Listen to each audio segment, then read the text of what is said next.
قیام اللیل جو ہے وہ لمبی ہوتی ہے، اس کے بارے میں آپ یہ نہیں سوچیں تھوڑی سی پڑھ لیں گے اور کام چلا لیں گے۔ اگر آپ اللہ رب العالمین کے لیے عبادت کر رہے ہیں تو تھوڑے سے کام نہیں چلائیں،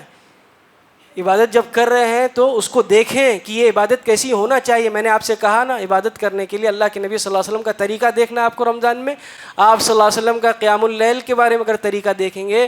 تو آپ کو یہ بات نظر آئے گی کہ آپ کبھی کبھی عشاء کے بعد جب تراویح شروع کرتے تھے تو ثلث اللیل تک پڑھتے تھے، کبھی کبھی آپ نصف اللیل یعنی آدھی رات تک پڑھتے تھے، اور کبھی کبھی فجر کے سحری یعنی سحری کے وقت تک آپ صلی اللہ علیہ وسلم قیام اللیل کرتے تھے۔ تو آپ کو کیوں تکلیف ہے؟ اگر آپ کو عبادت میں عبادت کرنا ہے تو آپ صلی اللہ علیہ وسلم کے طریقے سے کرنے کی کوشش کریں، اور اگر نہیں کر پاتے ہیں تو کم کریں، چلے ٹھیک ہے زیادہ نہیں کر سکتے کم کریں۔ اور تراویح کو تراویح اسی لیے کہا جاتا ہے کہ صحابہ اکرام نے جب اس کو لمبا پڑھا تو تھک جاتے تھے، وہ تھک جاتے تھے تو آرام کرتے تھے، ٹیک لگاتے، اسی لیے اس کا نام تراویح ہے۔ تو آپ اس چکر میں نہیں آئے کہ چھوٹی کریں گے چھوٹی کریں گے چھوٹی کریں گے، تو تراویح نہیں ہوئی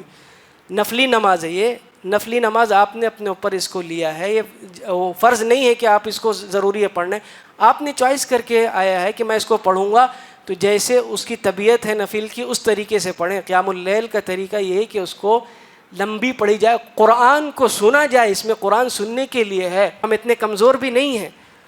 ہم کو صرف شیطانی وسوسہ ہے کہ ہم نہیں کھڑے رہ سکتے، کھڑے رہ سکتے آپ ہم اور آپ تو اگر کوئی فاسق اور فاجر قسم کا انسان رہتا ہے اس کے لیے سڑکوں پہ کئی کئی گھنٹے کھڑے رہتے، تو آپ کھڑے رہ سکتے ہیں، اگر آپ چاہ لیں تو کھڑے رہ سکتے ہیں۔ ان لوگوں کو، فاسقوں کو، فاجروں کو، فاسقوں سے محبت ہے تو اس کے لیے کھڑے رہتے ہیں وہ صبح سے شام تک۔ اگر آپ کو اللہ سے محبت ہے تو آپ بھی کھڑے رہ سکتے ہیں۔